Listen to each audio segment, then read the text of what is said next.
माझे नाव आहे प्राध्यापक प्रवीण बोंद्रे आणि मी स्पर्धा परीक्षांचे विद्यार्थ्यांकरिता गणित या विषयाचे व्हिडिओज मी बनवत आहे आणि आज खास आपल्यासाठी मी टॉपिक घेऊन येणार आहे गणितातला, ज्याचं नाव आहे अपूर्णांक।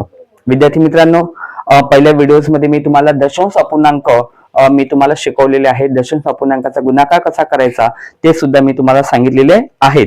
आता मी त्याच्यामध्ये तुम्हाला सांगतो आहे की याच्यामध्ये आता दशांश अपूर्णांकाचे गणितातले जे सेकंड टाइप आहेत ते मी तुम्हाला शिकवतो आहे। आता याच्यामध्ये काय येणार आहे सेकंड टाइप मध्ये, तर याच्यामध्ये म्हणजे समजा यामध्ये 2 शून्य आलेत, त्यामुळे दशांश चिन्ह 2 घरे उजवीकडे सरकविले जाते। तर ते कसं सरकवले जाते ते तुम्हाला सांगतो आहे। आता विद्यार्थी मित्रांनो, एक्झाम्पल्स घेतो आहे मी। याच्यामध्ये एक्झाम्पल्स आहे 3.5 गुणिला 100। आता काय आलं इथं, मला हे सांगायचं आहे सेकंड टाइप मध्ये, हा टाइप आहे सेकंड याच्यातला, तर इथे किती आले 100 आले, म्हणजे एकानंतर 2 शून्य आलेले आहेत। आता काय करायचं आपल्याला 3.5 गुणिला 100 करायचे आहेत। आपली साधीच मेथड यूज करायची मगानी जी सांगितली ती।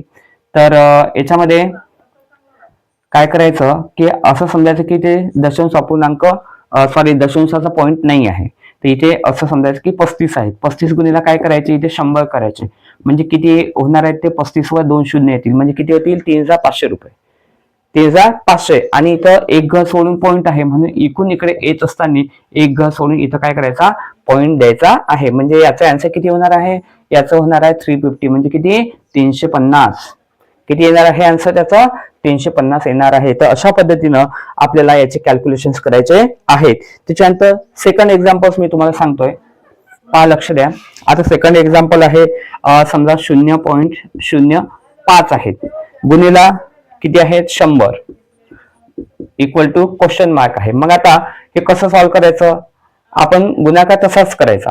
असं समजायचं की ते दशांशाचा पॉइंट नाहीच आहे। काय घ्यायचं इथं 0.05 आहे तर फक्त 5 घ्यायचे, गुणिला काय करायचे इथे 100 आणि याचं मल्टिप्लिकेशन करून घ्यायचं, गुणाकार करून घ्यायचा। किती येणार आहे त्याचा आन्सर येणार आहे 500 ठीक आहे। आणि त्याच्यानंतर मग आता इथे 2 घरं सोडून काय आहे पॉइंट आहे, म्हणून इकडून इकडे येत असताना 2 घरं सोडून काय करायचं, पॉइंट द्यायचं आहे। म्हणजे आता काय झालं, 5 नंतर इथं हा पॉइंट आलेला आहे आणि तिकडे 2 शून्य आलेले आहेत, म्हणजे याचा आन्सर किती आला, ओनली 5। किती आहे, फक्त 5 याचा आन्सर आलेला आहे। तर अशा पद्धतीनं हे आपल्याला सॉल्व्ह करायचं आहे। अगदी सोपी आहे विद्यार्थी मित्रांनो। आता त्याच्यानंतर एक परत मी एक्झाम्पल सांगतो आहे याच्यामध्ये।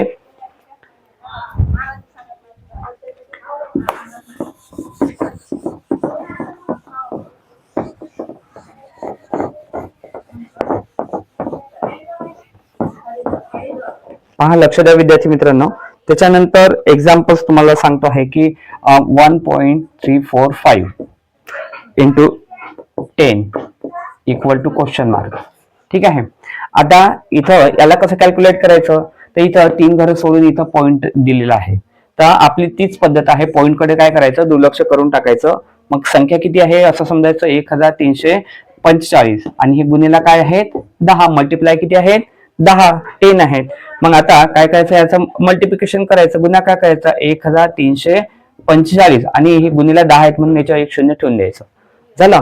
तर हे किती झालं मग त्याचं कॅल्क्युलेशन, तर 13,450 रुपये त्याचं कॅल्क्युलेशन झालं। पण विद्यार्थी मित्रांनो, इथं ही जी काही संख्या होती गणितातली एक्झाम्पल मधली, तर हे 3 घर सोडून इथं पॉइंट होते इथं, तर त्याच्यामुळे हे जे काही आपण कॅल्क्युलेशन्स केलं, तर इकडून इकडे येत असताना 3 घर सोडून आपल्याला पॉइंट द्यावा लागेल। 1, 2 आणि 3 घर सोडून इथे आपण पॉइंट देत आहे, म्हणजे याचं आन्सर किती आलं, तर आन्सर आलं 13.450। तर अशा पद्धतीने आपल्याला काय करायचं आहे, आपल्याला कॅल्क्युलेट करायचं आहे, ठीक आहे। तर त्याच्यानंतर विद्यार्थी मित्रांनो, आता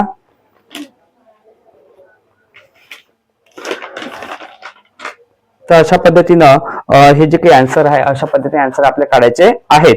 तर आता तुम्हाला मी त्याचा पुढचा जो टाइप आहे तो मी तुम्हाला शिकवतो आहे। आता त्या पुढच्या टाइप मध्ये तुम्हाला काय शिकवतो आहे, तर त्याच्यामध्ये बेरीज शिकवतो आहे, ऍडिशन शिकवणार आहे, ऍडिशन आणि सबट्रॅक्ट। म्हणजे वजाबाकी. आता याच्यामध्ये बेरीज बेरीज प्लस वजाबाकी मी शिकवणार आहे.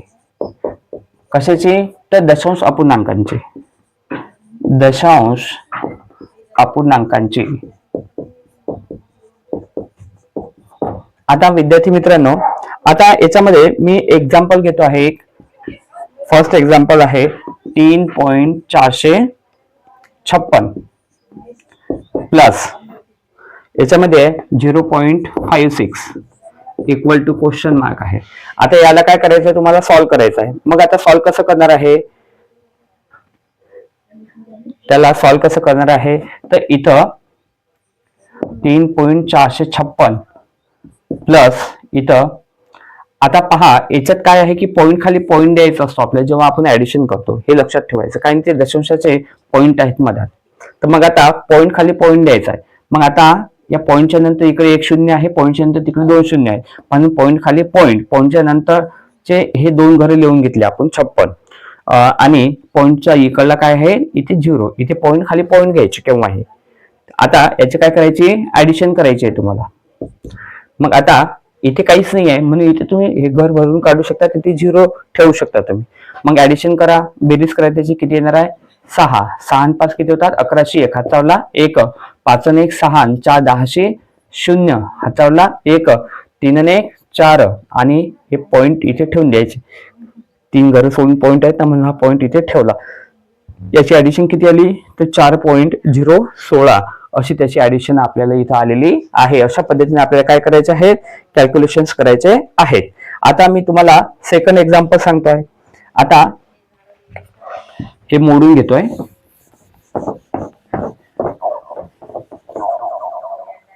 त्यानंतर विद्यार्थी मित्रांनो, त्याच्यानंतर दुसरे एक्झाम्पल्स आहे. सेकंड एक्झाम्पल्स मध्ये वजाबाकी मी तुम्हाला शिकवतो आहे. 0.578 मायनस 0.498 इक्वल टू आहे क्वेश्चन मार्क. आता याची वजाबाकी कशी करायची पहा. तर 0.578 वजा काय आहे इथं? 0.498 बरोबर आहे. तर महत्वाचं काय की पॉईंट खाली पॉईंट ठेवणं हे महत्वाचं असते. याची वजाबाकी करू शकता तुम्ही, पण आपण काय केलंय पहा. हे 3 घरं सोडून पॉईंट आहे आणि इथे 3 घरं सोडून पॉईंट आहे. हे पॉईंट खाली आपण पॉईंट ठेवले आणि त्याच्यानंतर संख्या खाली संख्या इकडून इकडे लिहित गेलो आणि इकडल्या संख्या आपण इकडे लिहित गेलो अशा पद्धतीने. तर आता वजाबाकी करत असताना 8तून 8 गेले किती राहतात? 0. त्यानंतर 7तून 9 जात नाही, कारण 9 ही मोठी संख्या आहे. मग काय करायचं? इथे उसना घ्यायचा. किती झाले? 17. 17तून 9 गेले किती राहतात? तर त्याच्यामध्ये किती राहणार आहेत? 9 आणि 8 17 होतात ना. आता इथे होतील 8. किती होतील? 8. त्यानंतर आजचा उसना इथे घ्यायचा, जो घेतला तो दिला. तर आता खाली किती झाले? 4 आणि 1 5. तर आता मग आता 5तून 5 गेले किती राहतात? 0. त्याच्यानंतर इकडे सुद्धा काय आहे? 0. तर आता विद्यार्थी मित्रांनो, तर याची वजाबाकी, आता हे 3 घरं सोडून इथे पॉईंट देऊन द्यायचे. तर याचा आन्सर किती येणार आहे? याचा आन्सर येणार आहे इथं 0.08. त्याचं काय असणार आहे? आन्सर असणार आहे अशा पद्धतीनं. तर अतिशय सोपी आहे. फक्त काय करायचं? तुम्हाला पॉईंट खाली पॉईंट ठेवायचे आहेत आणि संख्येच्या खाली संख्या. पण पॉईंट नंतर इकडे जात असताना संख्या व्यवस्थित लिहायच्या आणि पॉईंट नंतर इकडे येत असताना संख्येच्या खाली संख्या लिहायच्या असतात. ठीक आहे. त्याच्यानंतर एक एक्झाम्पल मी परत घेतो आहे.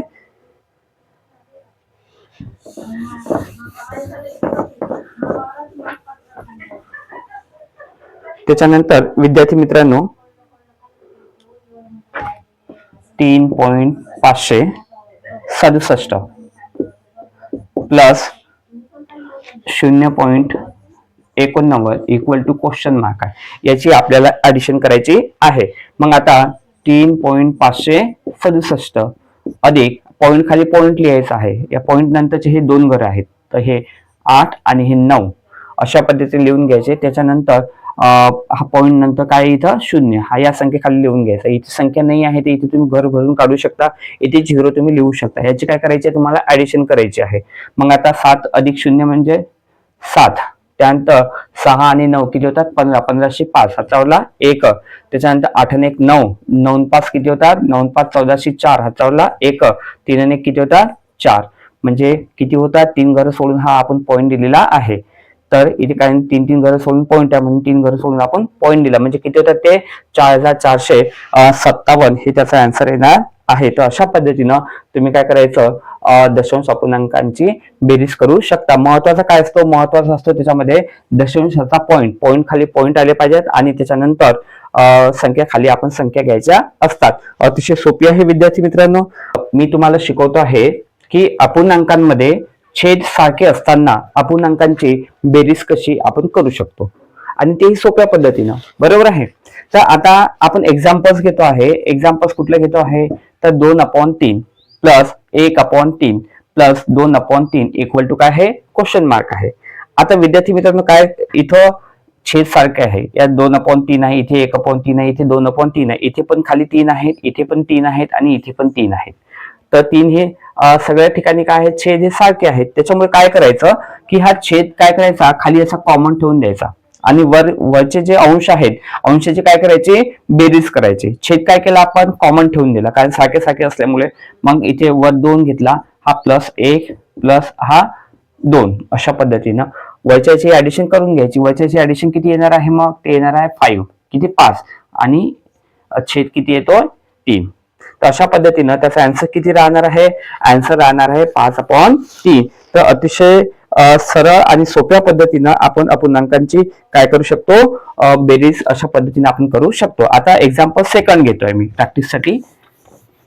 विद्यार्थी मित्रांनो तुम्हाला अतिशय सोपं चॅप्टर्स हे जाणार आहे. याच्यापेक्षा सोपं चॅप्टर कुठलंच नाही गणितामध्ये. आता याच्यामध्ये 2/5 plus 3/5 plus 4/5 equal to question mark आहे. याला आपल्याला सॉल्व्ह करायचं आहे विद्यार्थी मित्रांनो.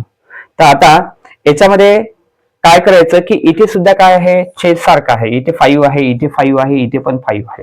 तर मगाच्या सारखं आपल्याला सॉल्व्ह करायचं आहे. तर काय करायचं छेद सारखा असल्यामुळे तिन्ही ठिकाणी छेद हा कॉमन ठेवून द्यायचा. त्याच्यानंतर काय करायचं जे अंश आहेत अंशामध्ये इथे 2 आहेत, हे 2 लिहून घ्यायचे, इथे अंशातले हे 3 लिहून घ्यायचे आणि हे अंशातले इथे 4 लिहून घ्यायचे आणि अंशाची काय करायची बेरीज. मग 3 आणि 2 किती होतात 5, 5 आणि 4 9. तर इथे किती येणार आहे 9 आणि खाली किती येणार आहे 5, म्हणजे अंशामध्ये येतात 9 आणि छेदामध्ये किती येतात 5. याचा आन्सर राहणार आहे 9/5. तर विद्यार्थी मित्रांनो तर अशा पद्धतीनं आपण काय करू शकतो अपूर्णांकांची पण केव्हा अपूर्णांकांमध्ये जर छेद सारखा असेल तर त्याची बेरीज आपण अशा पद्धतीने करू शकतो. कोणत्या कंडिशन मध्ये तर छेद सारखा असला पाहिजे. छेद सारखा असेल तर अशा पद्धतीने त्याचे कॅल्क्युलेशन केले जातात. त्याच्यानंतर विद्यार्थी मित्रांनो मी एक थोडस याच्यामधलं थोडस कठीण वालं गणित एक घेतो आहे. आता याच्यामध्ये 1/2 प्लस 1/2 येते आहे इक्वल टू क्वेश्चन मार्क. आता याला कसं सॉल्व्ह करायचं तर विद्यार्थी मित्रांनो तुम्हाला सांगतो काय करायचं. हे जे याला काय म्हटलं जाते याला म्हटलं जाते पूर्णांकयुक्त अपूर्णांक संख्या. याला काय म्हटलं जाते पूर्णांकयुक्त अपूर्णांक संख्या. मग आता इथे काय करायचं हा 2 गुणिला 2 आणि वरच्या याच्यात असते ऍडिशन. मग 2 गुणिला 2 किती होतात 4, 4मध्ये हा 1 मिळवायचा किती होतात 5. मग याला असं लिहायचं 5/2. काय लिहायचं 5/2 प्लस आता इथे सुद्धा काय करायचं हा 3 गुणिला 2 करायचं किती होतात 3 आणि 2, 3 गुणिला 2 म्हणजे 6 याच्यामध्ये प्लस 1 करायचं किती होतात 7. 7 काय होतात इथे 2. तर आता हे सरळ नव्हते, हे पूर्णांकयुक्त अपूर्णांक संख्यांमध्ये आपल्याला ह्या संख्या दिलेल्या होत्या. आपण त्याला कशामध्ये कन्वर्ट केलं त्याला केलं आपण अपूर्णांकांमध्ये कन्वर्ट. ठीक आहे. आणि आता अपूर्णांकांमध्ये कन्वर्ट झाल्यानंतर इथे दोन्ही ठिकाणी इथे छेद सारखे सारखे आहेत किती 2 त्याच्यामुळे आपण छेद काय करणार आहे कॉमन ठेवणार आहे 2 आणि वर जे अंशामध्ये आहेत 5 आणि 7 त्याचे काय करणार आहे 5 अधिक 7 याची बेरीज. मग याचं कॅल्क्युलेशन किती येणार आहे 5 अधिक 7 म्हणजे किती होतात 12 आपण किती होणार आहे 2. तर तुम्ही असं सुद्धा ठेवू शकता, तुम्हाला ठेवायचं असलं तर त्याच्या पुढे सुद्धा तुम्ही सॉल्व्ह करू शकता. 12/2 म्हणजे किती होतात 6. याचा आन्सर येऊ शकते. तर अशा पद्धतीनं त्याला काय करायचं आहे त्याला अशा पद्धतीने आपल्याला सॉल्व्ह करायचं आहे. त्याच्यानंतर विद्यार्थी मित्रांनो, एक प्रॅक्टिस साठी अधिक एक दुसरं एक्झाम्पल घेतोय मी. 1/2 plus 3 equal to question mark. तर लक्ष द्या विद्यार्थी मित्रांनो, आता याला पण आपल्याला सरळ करून द्यायचं आहे. तर आता कसं करणार आपण सरळ? तर आता 2 गुणिला 1 म्हणजे किती होणार आहे? 2, आणि त्याच्यात प्लस 1 मिळवला तर किती होतात? 3. मग इथे काय होणार? 3/2 होते. इथे प्लस काय होणार आहे? 3. आता विद्यार्थी मित्रांनो पहा, हा फक्त 3 आहे. आता इथे 3 आहे, तर इथे याला कसं आहे? या 3ला हा छेद आहे 2. आता इथं काहीच नाही. याचा अर्थ काय असतो की त्याला गृहीत मानायचं असतं, त्याला छेद किती आहे? 1 आहे. ते अझम्पशन असते की तिथे काय येणार आहे? छेदाच्या ठिकाणी 1 येणार आहे. मग आता इथे 2 झाली, इथे झालं 1. आता जेव्हा हे छेद सारखे नसतात, तेव्हा त्याचं काय करायचं असते? क्रॉस मल्टिप्लिकेशन करायचं असते. मग कशा पद्धतीने तुम्ही करू शकता? तर आता याचं क्रॉस मल्टिप्लिकेशन काय करणार आहे आपण? कारण इथे छेद सारखे नाही. तर मग आता इथं 3 गुणिले हा 3 घ्यायचा आणि हा 1 घ्यायचा 1, याचं काय करायचं? मल्टिप्लिकेशन. हा 3 गुणिला 1. त्याच्यानंतर इथे प्लसचं साईन द्यायचं आहे. त्यानंतर हा 3 घ्यायचा इकडला आणि हा 2 घ्यायचा. 3 गुणिला काय करायचं? 2. 3 गुणिला 2 त्याला भागीला. आता हे जे छेदातले आहेत या छेदांचाच गुणाकार दाखवायचा. इथे 2 आहे आणि इथे 1 आहे. 2 गुणिला काय करायचा? 1. अशा पद्धतीनं मग याला सॉल्व्ह करून घ्यायचं. 3 गुणिला 1 म्हणजे किती होतात? 3, प्लस 3 गुणिला 2 म्हणजे किती होतात? 6, आणि 2 गुणिला 1 म्हणजे किती होतात? 2. तर आता याचं कॅल्क्युलेशन काय होणार आहे? 3 आणि 6 किती होतात? 9, आणि त्याला भागीला 2 किती म्हणजे 9 भागीला काय होतं? ते 2, आणि त्याला पुढे सॉल्व्ह केलं तर ते येणार आहेत 4.5. किती येणार आहेत? 4.5. आपण इथे सुद्धा याला कॅल्क्युलेट करू शकलो असतो. इथे आपण पोहोचलो होतो, शॉर्ट मध्ये सांगायचं तर 3/2 प्लस किती आलं होतं? 3. आपण अशा पद्धतीने सुद्धा करू शकलो असतो. हे 3/2 म्हणजे 3चे 2 भाग करायचे. आता 3/2 म्हणजे इथे आलं असतं 1.5 प्लस 3. आता 1.5 प्लस 3 म्हणजे किती येतात? ते 4.5. आपण इथे सुद्धा शॉर्ट मध्ये अशा पद्धतीने सॉल्व्ह करू शकलो असतो, पण मी तुम्हाला या पद्धतीने तुम्हाला सांगितलेलं आहे स्टेप बाय स्टेप. तर विद्यार्थी मित्रांनो, अशा पद्धतीनं आपण काय करू शकतो? आपण पूर्णांकांमध्ये जेव्हा कधी कधी छेद सारखे असतात तेव्हा आपण त्याची बेरीज कशी करायची ते मी तुम्हाला शिकवलेलं आहे, आणि जेव्हा छेद सारखे नसतात त्यावेळेला आपण त्या गणिताला आपण कसं सॉल्व्ह करू शकतो हे सुद्धा सांगितलेलं आहे. अधिक एक एक्झाम्पल्स आपण घेणार आहोत.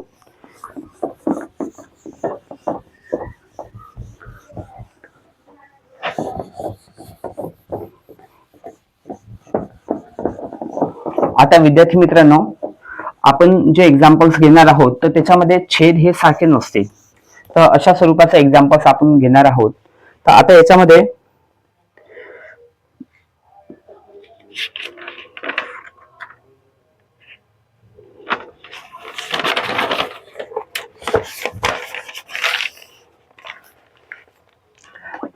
तीन upon 6 plus 1/2 plus 2/5 equal to question mark. आता याची करायची आपल्याला ऍडिशन. आता याची ऍडिशन कशी करणार आहे आपण? तर तुम्हाला सांगतो आहे, कारण तिन्ही ठिकाणी छेद सारखे नाहीत, त्याच्यामुळे त्याचा काय करायचा? त्याचा लसावी आपण तयार करू शकतो आज सोप्या पद्धतीनं. काय करायचं? तर 5 दुनी किती होतात? 10. 10 गुणिला 6 म्हणजे किती होतात? 60. म्हणजे 6 गुणिला काय केले? 2 गुणिला 5 किती तर ते 60. आता काय करायचं आपण? मग आता हा जो 3 आहे या 3ला काय करायचं? 7 ने मल्टिप्लाय करायचं. भागीला काय करायचं? इथं 6 ठेवायचे जसेच्या तसेच, प्लस त्यानंतर हा जो 1 आहे 1 गुणिला काय करायचं? हे 60 घ्यायचे आपल्या जो लसावी काढलाय आपण. त्यानंतर त्याला भागीला काय करणार आपण? इथं आहे 2. किती आहे तिथं? 2. त्यानंतर प्लस इथं हे 2 घ्यायचे आहे. 2 गुणिला काय करायचे? तिथं 60 ठेवायचे आहेत. भागीला काय करणार आपण? 5. आणि या सगळ्याला भागीला काय करायचं आहे? सगळ्यांना भागीला करणार आहे आपण 60. किती करणार आहे? 60. आणि आता विद्यार्थी मित्रांनो, आता भाग तोडायचे आहेत आपल्याला. 6 1 6 60 भागीला जर 6 केले किती येतात? इथे 10. मग आता 3 गुणिला 10 म्हणजे किती येतात? इथे येणार आहेत 30. प्लस त्याच्यानंतर मग आता भाग तोडायचा आहे. 60/2 केले तर किती येतात? 30 येतात. मग आता 1 × 30 म्हणजे किती येणार आहे तिथं? इथे पण 30 येते. ठीक आहे. त्याच्यानंतर प्लस आता इथं 60/5 आहेत. 12 पंच किती होतात? 60. इथे येतील 12 आणि 12 × 2 म्हणजे किती होतात? 24 आणि या सगळ्याला भागीला हे 60 ठेवायचे आहेत. आता विद्यार्थी मित्रांनो 30 आणि 30 किती होतात? 60. 60 आणि 24 किती होतात? 60 आणि 24 होणार आहे 84. 84.